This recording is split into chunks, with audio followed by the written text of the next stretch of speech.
Se liga aí, está começando o Papo Calcinha. Conteúdo inteligente é só aqui, 96 FM. Papo Calcinha. Bom dia, galera, bom dia. Hoje é terça-feira, Papo Calcinha está no ar e nós estamos no 12. Verônica. Bom dia, flor do dia. Como vai? Boa e bonita. O Wesley hoje desapareceu. Uai, o Wesley hoje não sei o que aconteceu com ele, não deu notícias. Acabou, né? Não sei, né? O que tá acontecendo? Na verdade, eu acho que ele esqueceu. Será? E ele ainda vai chegar. Será? Uhum. Ah, não sei não, viu? Eu acho que não. O Wesley tem essas, assim, de vez em quando, se ele dá uma subida, eu acho que é pra parecer que ele tá... Sabe o que é? É porque nós ausentamos, aí ele fica querendo também, ué, pra nós sentir falta dele. Ah, é direito? É direito. É direito dele? Eu acho. Falando em direito, alguém vai falar aqui sobre esses Não, direitos até agora eu tô do trabalho procurando a aqui, convidada, né? É, né? Porque veio uma pessoa totalmente diferente. Nossa, vocês olhem nas câmeras depois, gente. Saiu daqui uma pessoa, voltou outra pessoa depois de um ano. Eu quero apresentar para vocês novamente, porque ela era muito corriqueira aqui no programa. Aí sumiu de uma vez. Aí voltou uma nova mulher, doutora Sirlene Zanon. Bom dia! Como vai? Eu estou ótima. E Não, vocês? está ótima, Não, ótima mesmo. né? Tipo assim... Isso é importante, a gente... vergonha na cara. Foi Amiguinha, o que ela falou, depois viu? dessa, que minha roupa nem tava servindo na hora de eu vestir hoje, eu acho que eu tenho que trancar a boca mesmo. Algumas pessoas perguntaram pra mim, cadê a outra parte sua que ficou faltando? Deixa lá no sul, né? Deixei lá no sul a outra parte. Mas é bom a gente mudar, é importante. E pelo menos que seja pra melhor, né? Isso, foi. E realmente, amiga, foi pra muito melhor. Que Olha, bom, que bom. Você, bom, pra quem tá nos ouvindo aí, não viu ainda a doutora Sirlene, perdeu um peso significativo. E tá slim de tudo. Maravilhosa, viu? Parabéns. Obrigada. Foi o ano passado eu dediquei a minha pessoa. Eu falei que eu precisava me dedicar. A maternidade deixa a gente um pouquinho com dificuldade, né? A gente relaxada, né? Na verdade, a gente acaba focando a nossa vida muito pros filhos, né? Principalmente quando eles são menores. E aí acaba que a gente esquece da gente um pouquinho. Só que se a gente não começar a olhar pra gente de novo, a gente se perde no meio do caminho. É verdade. Doutora, hoje nós vamos falar de um assunto interessante, que é um assunto que é realmente ligado à sua área, que são os temas mais discutidos na Justiça do Trabalho. É isso Exatamente. mesmo?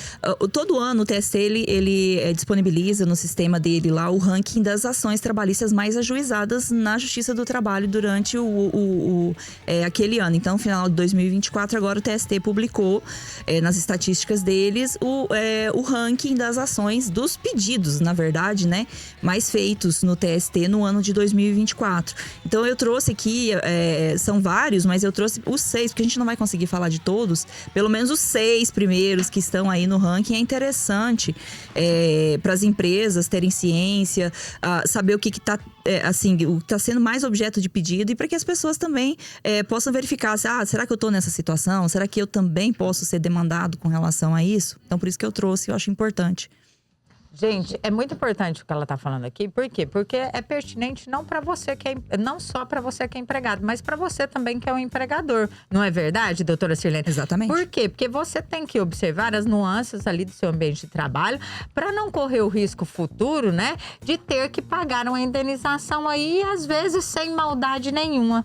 Eu bato sempre na tecla que o preventivo sempre é o melhor caminho.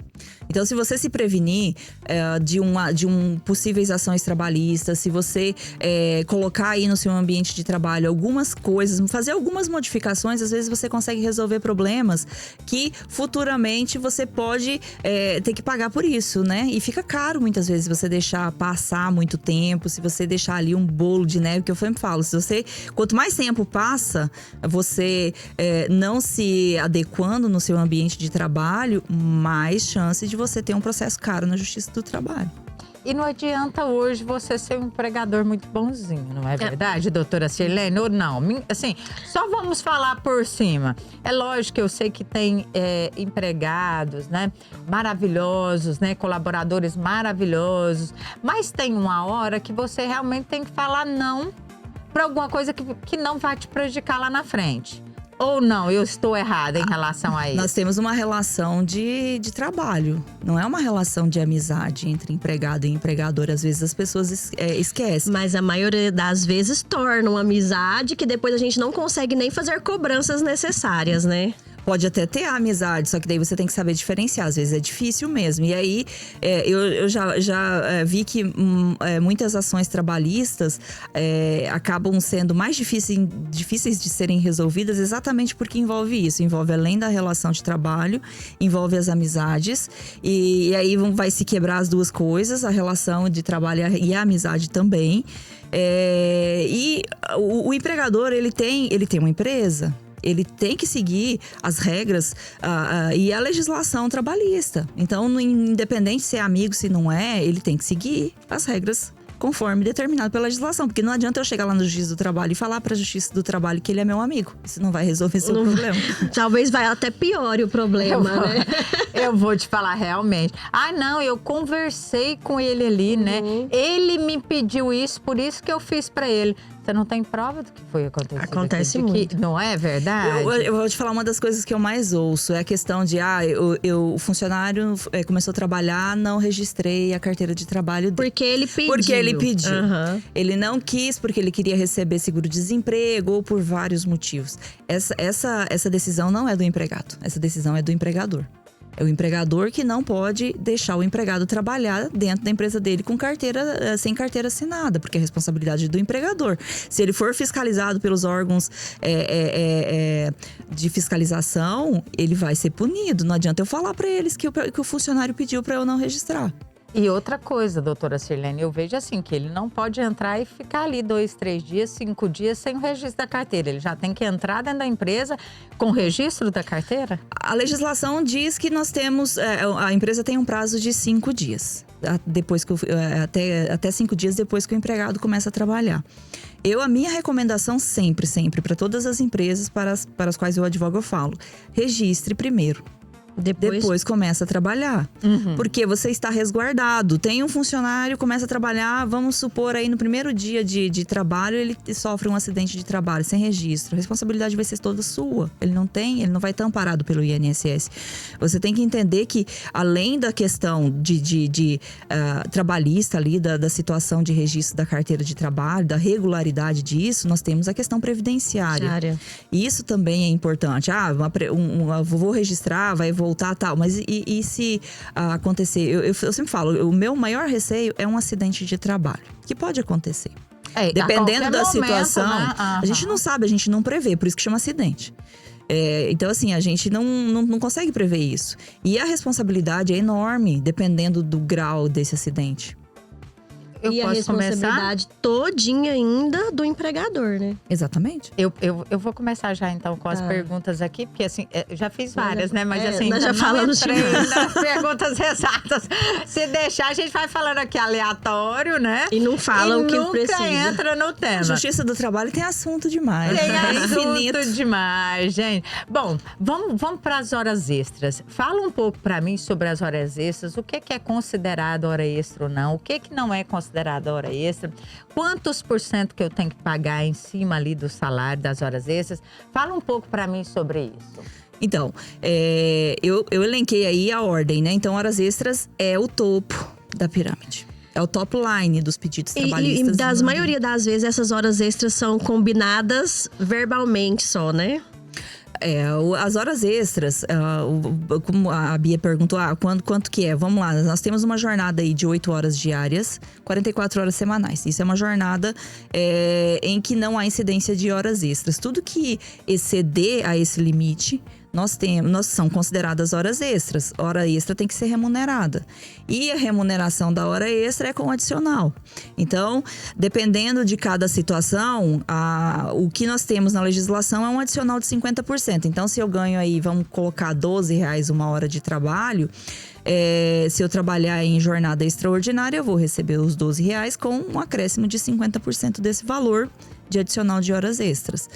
Você vai observar aí que no ranking, o primeiro é as horas extras, o segundo é intervalo intra-jornada e o terceiro são os adicionais, porque a gente pede de forma separada, né?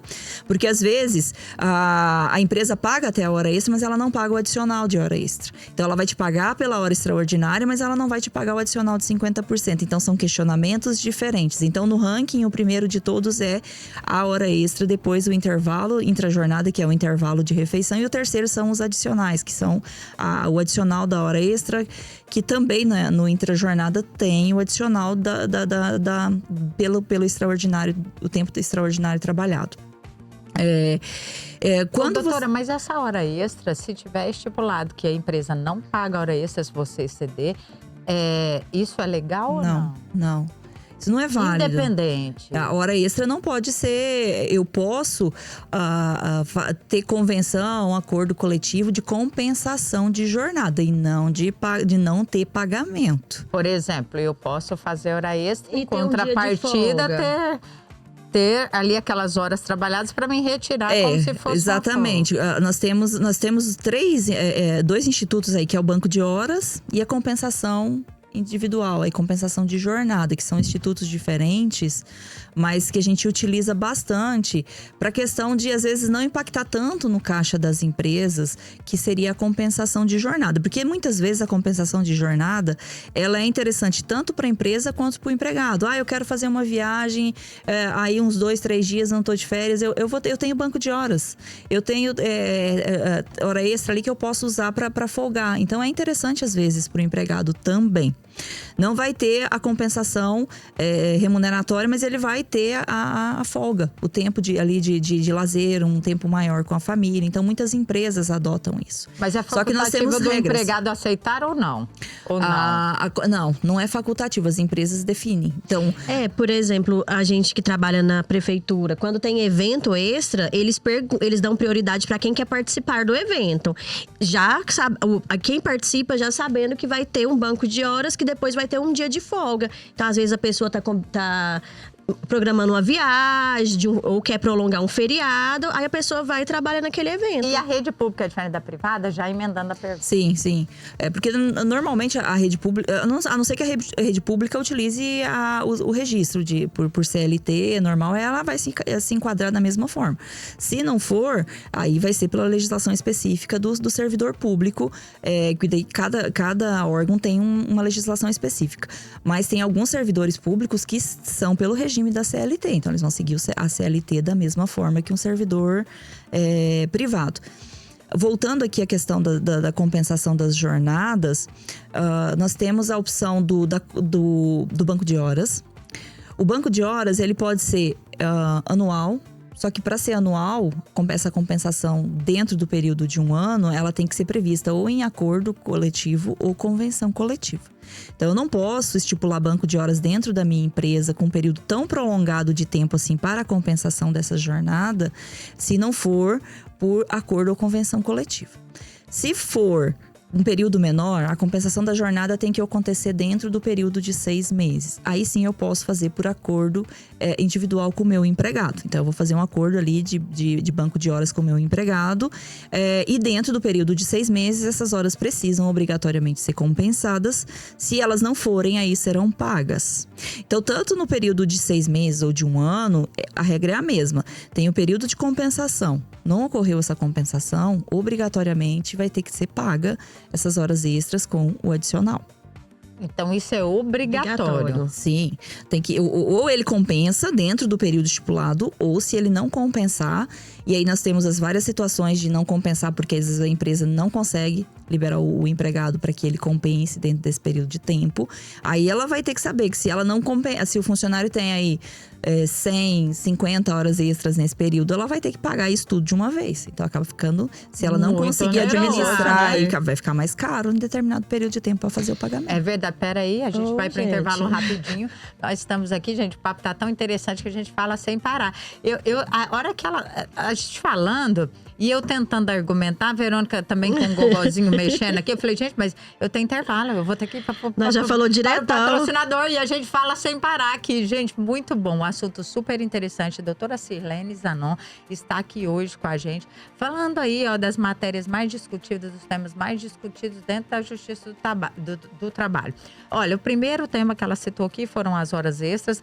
E se deixar, hora extra dá um programa inteiro. Vai falando aqui sem parar. Mas fiquem ligadinhos aí, você que é colaborador de alguma empresa, você que é empregador, é um assunto muito pertinente a todos nós. A gente já volta com muito mais informações para vocês. Papo Calcinha. De volta, galera. Papo Calcinha está no ar hoje, terça-feira. Nós estamos aqui com a minha amiga maravilhosa, doutora Sirlene Zanon. É outra amiga, não é a mesma. Ela é uma amiga diferente. Uma amiga eu não nova. sei. Eu acho que ela tá no IA. Eu acho. Eu acho que ela mudou, gente, pra inteligência artificial. Adorei a inteligência artificial. Um robôzinho aqui pra cá, viu? Mas maravilhosa está aqui falando com muita propriedade a respeito dos temas mais discutidos na Justiça do Trabalho.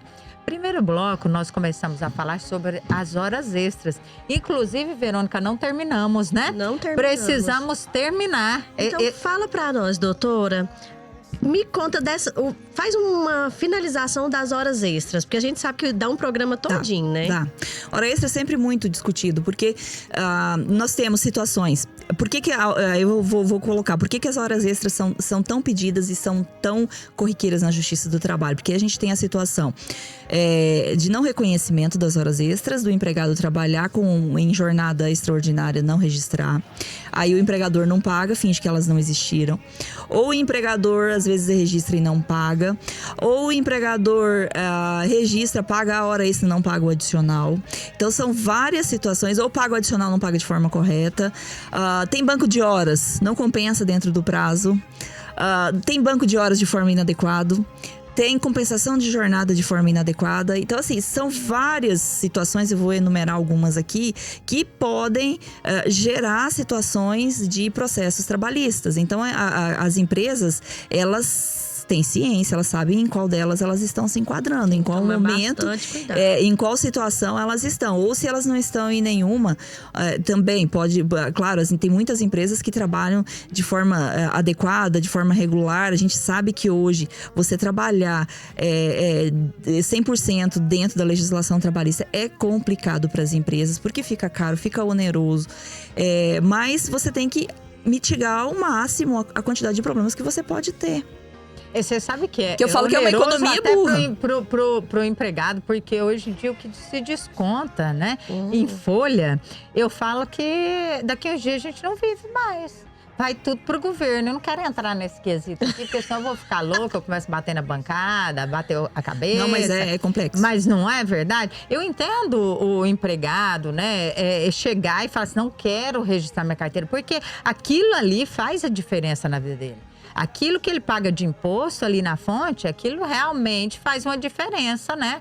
Na casa dele. Mas não tem jeito, né? Para o empregador, ele não pode se eximir de fazer isso daí de jeito nenhum. Porque o problema é que, mesmo que o empregado... Às vezes o empregado não quer por um determinado... A gente tem muito, acontece muito. É a situação de não registrar. Um empregado é demitido de uma empresa, ele vai pro seguro-desemprego.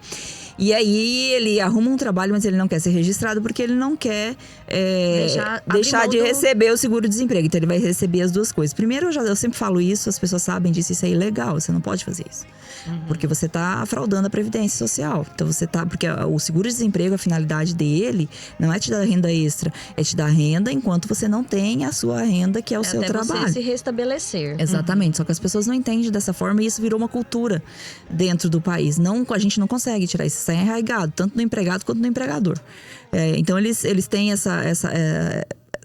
chegam a esse consenso. E isso é ruim. Mas voltando aqui à questão das horas extras, e eu quero falar um pouquinho sobre a questão da compensação de jornada. Se você for fazer o que os empregadores hoje mais usam, principalmente vamos falar aí de empresas menores, porque as empresas maiores, elas são assessoradas juridicamente. Elas têm o grupo delas, tem os advogados internos, tem os advogados externos. Então, assim, o que mais gera problema muitas das vezes são as empresas pequenas, aquelas que não têm assessoria jurídica, aquelas que não não estão atentas a certas situações que podem gerar prejuízos para ela. Porque você pega aí uma empresa pequena que tem 1 ou 2 funcionários, e aí vem a situação de eu tá muito próximo do meu empregado, ter um contato muito próximo, ter aquela questão de confiança, de amizade, mas ele é seu empregado. Independente de qualquer situação, ele é. Então, nesse momento, as empresas pecam porque elas não se documentam. Aí elas não fazem a documentação correta. Quando chega lá na Justiça do Trabalho, ela não tem nem argumento, porque ela não tem prova nenhuma. Ela não tem um registro de ponto, ela não tem um contra-cheque, ela não tem nada. Ela acha que não precisa de nada. Ela acha que não precisa de né? nada. Basta eu ir ali contratar, trabalhou, eu paguei e fica por isso mesmo. E não é, tem várias obrigações que você precisa cumprir dentro dessa relação. E a questão da forma mais simples com relação às horas extras, que eu sempre falo, não é obrigatório ter registro de ponto para empresa com menos de 20 empregados? Não é, mas é recomendado. É recomendado por quê? Porque você vai fazer a prova se você não tiver esse registro. E como é que você vai fazer essa prova se você tiver um empregado só? Não tem jeito. Não tem como. Então você tem um registro ponto ali, o empregado tem que anotar o registro ponto dele e ele vai dizer qual horário que ele tá chegando e o horário que ele tá saindo. Até uma folhinha ponto ali serve, não precisa ser cartão digital, não precisa ser nada, desde que o empregador tome o cuidado de que o funcionário chegue e registre o horário fidedigno. Porque aqueles pontinhos também que eu pego no final do mês, vou lá e preencho ele inteiro com o horário. Eu entro às 8, saio às 18 e não, a mesma coisa, não perca nem seu tempo, nem faça, que é tempo perdido. Então faça uma coisa correta. Se você coloca o funcionário para chegou 8 horas, vai registrar, vai lá pôr no papelzinho 8 horas. Ele olha no relógio dele, é 8 horas, é 5 para as 8, é 8h10, é 8h05. Então, assim, vai lá e coloca a jornada real para saber, para se uma eventual ação trabalhista, para demonstrar que aquele ponto é de fato fiel, é aquele horário. Aí, quando o empregado for questionar judicialmente a jornada que ele mesmo disse lá que ele fazia, aí é ele que vai ter que provar que ele fazia uma jornada diferente. Então, tem que ser não pode ser o empregador também fazer esse registro. Não, o ponto é do empregado. Quem registra é o empregado. O empregador não registra. A função do empregador é só estabelecer a regra, estabelecer os horários e fiscalizar para ver se o ponto está sendo registrado de forma correta. Porque cabe ao empregador fiscalizar a jornada do empregado. Então, se o empregado não está registrando de forma correta, cabe a ele fiscalizar para que ele faça isso. O empregador, ele é igual ao pai. Ele tá vigiando. E não vem falar pra mim, eu não sabia, não via. Não adianta a gente se eximir como pai e como mãe e falar assim, eu não vi que meu filho estava fazendo coisa errada. É responsabilidade sua. Olha aí. Agora eu quero falar dessa insalubridade, porque eu vejo que muita gente não paga. Na minha área mesmo, é impossível. É impossível não, ela… é outra situação que a gente tem problema. Por quê? A insalubridade é outra situação que nós temos. A questão de não reconhecimento. Então, assim, ela existe, mas as empresas não reconhecem, então não pagam. Ou então grau, né? Porque nós temos graus de insalubridade, grau mínimo, grau médio e grau máximo. E tem empresa que às vezes paga, mas ela não paga o grau correto. E ela não tem nem conhecimento dos três, né? Às vezes tem, às vezes tem. Ela faz… Finge que não tem. Às vezes ela finge que não tem, mas em regra ela tenta amenizar, principalmente quando se trata de grau máximo. Porque o grau máximo, ele é caro. Porque o grau máximo é 40% do salário mínimo. Então, assim, é pesado para o empregador você pagar a insalubridade em grau máximo. Então, aí você vai… Porque o que acontece? A diferença entre o grau máximo e o grau médio, muitas vezes, é o grau de contato com o agente insalubre. Então, dependendo da quantidade de tempo, a quantidade de agente insalubre ali que você está tendo contato, pode diferenciar entre o grau médio e o grau mínimo. Não é uma coisa que às vezes… passa, às vezes porque você vai ter que fazer para você implantar a insalubridade dentro da empresa, você vai ter que ter a documentação da segurança do trabalho, que vai ter que fazer uma avaliação da forma como o empregado trabalha, dos agentes insalubres que ele tem contato, qual que é o tempo de exposição para esse agente insalubre, a utilização dos EPIs, se o EPI inibe ou não a insalubridade que você tem contato, o agente insalubre que você tem contato. Então, tem que ser feito um trabalho amplo para que se chegue à questão, primeiro, do grau E segundo, do pagamento dessa insalubridade, do então, reconhecimento. Tem que ter um técnico em segurança do trabalho dentro da Obrigatório. empresa ali, é obrigatório. Não precisa ela ter dentro da empresa, ela pode contratar uma empresa específica Pra para fazer essa esse finalidade, monitoramento. para fazer esse monitoramento. Isso é importante. E na área da saúde, a maioria dos profissionais já tem essa insalubridade. Vários profissionais da área da saúde, sim, pelo contato, principalmente pelo contato com agente biológico, né? Que seria a utilização de seringa, que pode ser contaminado com o paciente, manuseio aí de muitas vezes de sangue, de secreção de paciente que tenham contaminação e que possa te gerar algum tipo de problema. Então, a área da saúde é uma das áreas aí que é uma situação da insalubridade que em algumas situações pode enquadrar nos 40%. Qual que é a exceção? Tem exceção ou não? Do quê? Do adicional de insalubridade, de horas, enfim, de 12 por 36? Não tem nada de exceção. Esse daí é o banco de horas. Ah. É porque o que acontece? A questão do ambiente insalubre, ele não pode ter prorrogação de jornada. Ah, então não pode. É importante você falar isso. Isso é importante. É outra situação que dá problema na jornada extraordinária é essa. Quem trabalha em ambiente insalubre, exatamente pela situação de você já estar exposto ao risco, você é exposto diariamente a agentes insalubres que podem causar problemas à sua saúde. O empregado se submete a situações no trabalho onde podem prejudicar a saúde dele. Então, ele já está dentro de uma jornada aí de 8 horas exposto a isso, exposto a esse risco.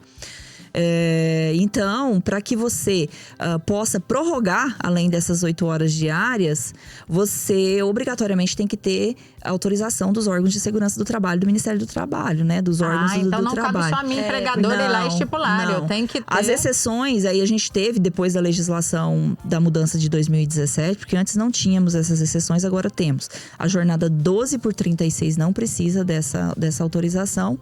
E caso haja acordo ou convenção coletiva entre o empregador e o sindicato, para que haja essa prorrogação de jornada e se autorize aí a compensação de jornada também. Então, assim, são situações que o empregador tem que tomar cuidado. Se ele está numa situação onde a empresa dele tenha insalubridade, tem agente insalubre, ele tem que observar essa questão da prorrogação da jornada, tem que observar a questão da compensação de jornada, que pode dar problema para ele. Ele tem que observar tudo isso. Existe alguma penalidade, como multa, alguma coisa desse tipo? Sim, os órgãos de fiscalização, sim, eles podem fiscalizar, verificando que o empregado está trabalhando de forma irregular, trabalhando em jornada extraordinária de forma irregular. Nós temos, além do empregado poder acionar a Justiça do Trabalho, tem as multas administrativas para as empresas. Olha aí, gente, falou doutora Sirlene. Não, olha, o papo aqui tá muito, muito interessante. Por mim, ela ficava aqui o dia inteiro. Porque, nossa, vou aprendendo, tô até gravando aqui para mim saber, gente. Isso é muito importante. Por quê? Porque se às vezes você não é empregador, mas você presta serviço em algum lugar, você é empregado, né? Você contribui em alguma empresa, então é muito importante você saber desse tema que ela tá falando pra gente aqui, né? Que ela está comentando. Olha, fiquem ligadinhos. A gente vai para o intervalo agora, mas a gente já volta com muito mais informações para vocês. Papo Calcinha. De volta, galera. Papo Calcinha está no ar hoje, terça-feira. Nós estamos aqui com a doutora Sirlene Zanon, falando um pouco pra gente sobre os temas mais discutidos na Justiça do Trabalho, gente, mais recorrentes aí. Ela tá contando pra gente, já falou aqui das horas extras, né? Já falou um pouco da insalubridade pra gente. E agora nós vamos aqui com um tema bem interessante, né? Porque a gente vê que bem assídua. Sim, a gente vê que a maioria dos empregadores, né? Eles, por exemplo, querem sair, aí tentam um acordo com o empregado e vira... Não, ao contrário.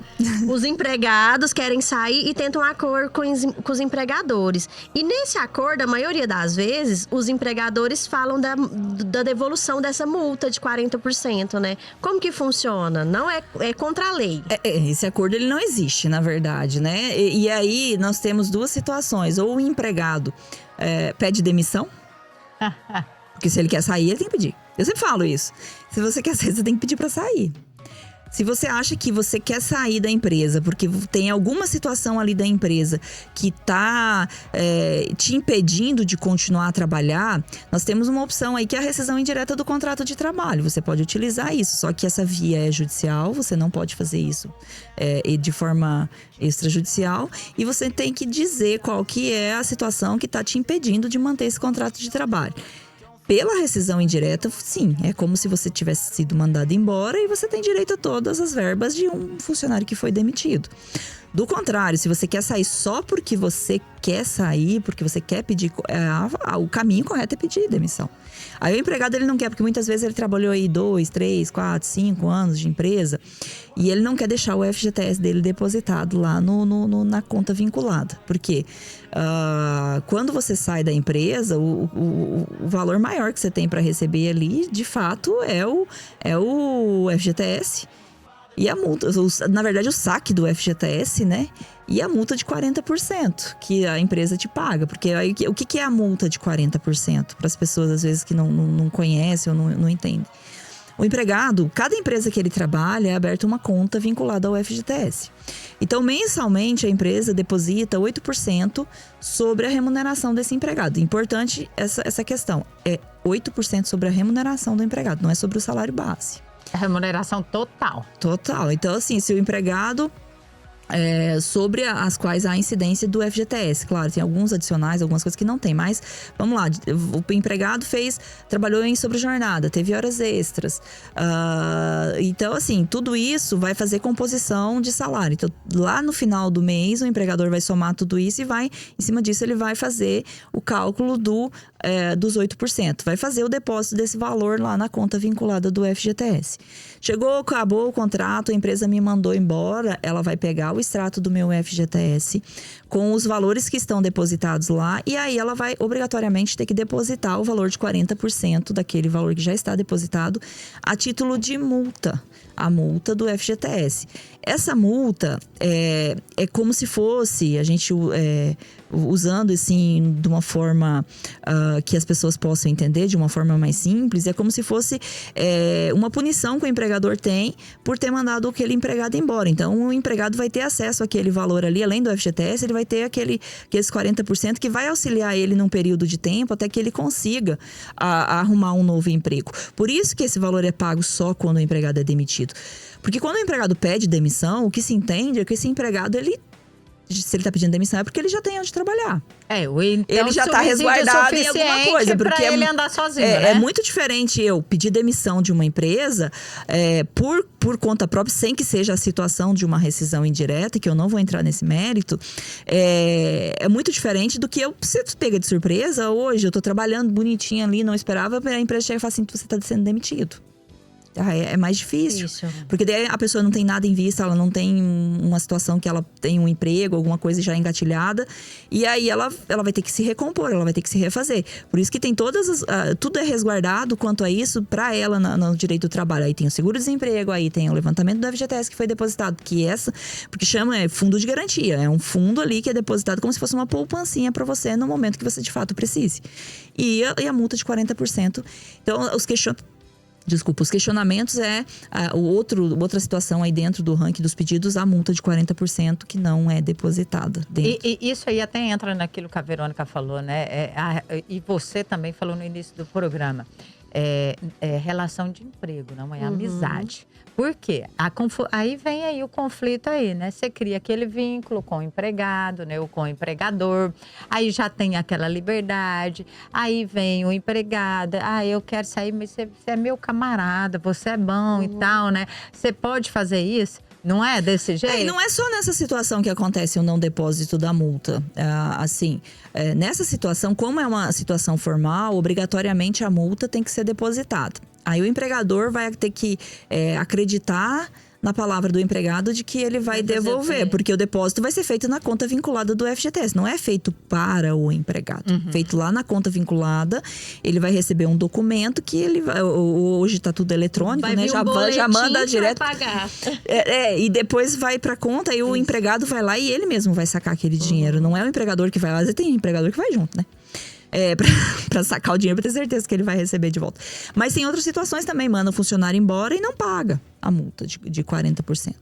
E uma coisa que é importante, já que você falou dessa situação aí do acordo de demitir, é importante para que o empregador fique atento, porque se ele aceitar isso e ele demitir, vai estar documentado. Então, se depois ele disser, eu não demiti, ele pediu conta, o empregador vai ter que provar. Cabe a ele provar, então. Entendeu? É mesmo? Não, a situação pro empregador por isso que eu terrível. falo. Gente, você precisa de uma assistência jurídica. Por isso que eu falo, o Não é empregador tem que verdade? se resguardar em várias situações, porque às vezes a prova é sua em quase todas as situações, assim, de determinado. Documento. Tudo Você fala, é documento. Que você peca nos documentos. Não, e se você tiver uma assistência jurídica ali ao abrir a sua empresa ou no decorrer, nem que seja uma vez no ano, para verificar se a sua empresa está correndo, né, de acordo com a lei, você não precisa mais nada, não é verdade, doutora Sirlene? E tem aquela situação. Tem gente que sabe, mas não faz. Mas tem aquele que é inocente, que não sabe mesmo. Que não sabe. Porque às vezes, hoje em dia as inocência, pessoas é verdade. tem aquelas pessoas que querem empreender. Só que eles vão tanto pro lado do empreender, do empreendedorismo, como é que eu vou entender, mas eles esquecem que ele precisa de várias coisas para ele empreender. É só o ganhar dinheiro, não é só o ganhar dinheiro, você vai Só que o perder dinheiro pode lá na entrar. frente. Só que o dinheiro entra ali, só que você tem que fazer conta. Que se meu dinheiro tá Isso. entrando de forma irregular aqui porque eu deixei de pagar alguma coisa aqui, um momento ele pode acontecer de alguém pedir de volta. Isso mesmo. Bom, tá terminando o programa. Você tem 2 minutos para você fazer uma conclusão pra gente, por favor. Ficou faltando a multa do 477, Ah, né? então Deixa eu falar bem fala da rapidinho. multa. A multa do 477, ela também é uma das... Eu elenquei aí 6 temas, viu? Então, nessa ordem que a gente falou, são 6. A multa do 477 é quando você não paga o empregado dentro do prazo dos 10 dias a partir da demissão. Então, eu demiti o empregado, eu tenho 10 dias para fazer o pagamento das verbas rescisórias. Não fez o pagamento das verbas rescisórias dentro desse prazo, você tem uma multa que chama a famosa multa do 477, que a gente fala sempre aí no dia a dia corriqueiro da Justiça do Trabalho, que é o pagamento de uma remuneração desse salário, desse empregado a título de multa. Então, veja se compensa você atrasar um dia de atraso. Um dia de atraso compensa. já é o valor da multa. Então, não pense que vai ser, por exemplo, porcentagem. Só foi um dia, então. Não. Atrasou um dia, você vai pagar uma multa. Se o empregado ganhava uma remuneração aí de 3, 4 mil reais, você em um dia de atraso, você vai pagar 4 mil reais. Misericórdia. Socorro, Faz Deus. essa conclusão logo, que você só deu notícia bombástica aqui pra gente. Por favor, viu? Concluindo, o empregador, e aí vamos falar para as empresas, como eu falei, vamos falar para as empresas menores, que às vezes elas estão ali no dia a dia trabalhando. A gente sabe que muitas vezes é o próprio dono que está trabalhando, que está fazendo tudo, que está ajudando na operação, que está administrando. Tome cuidado, se resguarde com relação... Eu acho que o mais importante de tudo, documentado. Mas quando você for se documentar, se documente de uma forma... Correta. Correta e que isso te ajude, não que isso te prejudique. Porque dependendo da situação, se for fazer uma documentação mal feita, às vezes é pior do que não fazer. Às vezes você tá criando provas ao contrário. Exatamente, prova contra. Então, assim, tenha uma segurança de que o que você está fazendo está de forma correta. Tenha uma segurança de que seus documentos estão certinhos, de que tudo que você está colocando ali está correto, que você, num eventual problema com o empregado, numa eventual ação trabalhista, você vai utilizar aquilo como forma de prova, que esteja correto. Não estou dizendo para você forjar documento e para você burlar documento, não. Estou dizendo para você fazer documentos de forma correta, redigir de forma correta, colocar as informações de forma correta. Porque depois que estiver ali colocado, assinado por você e pelo empregado, é de vocês. Então, sim, você vai ter um documento que às vezes você não vai poder... você acha que vai te auxiliar, te ajudar e não vai. Olha aí, gente, falou doutora Sirlene. Não vou falar tchau pra ela, porque, quem não sabe, nós estamos gravando o programa. Não tenho que mentir, não sou baú pra guardar segredo de ninguém. Então, um beijo pra vocês e até mais. Beijo, amiga, daqui 2 minutos. Até daqui 2 minutos. Até daqui 2 minutos. Beijo, galera.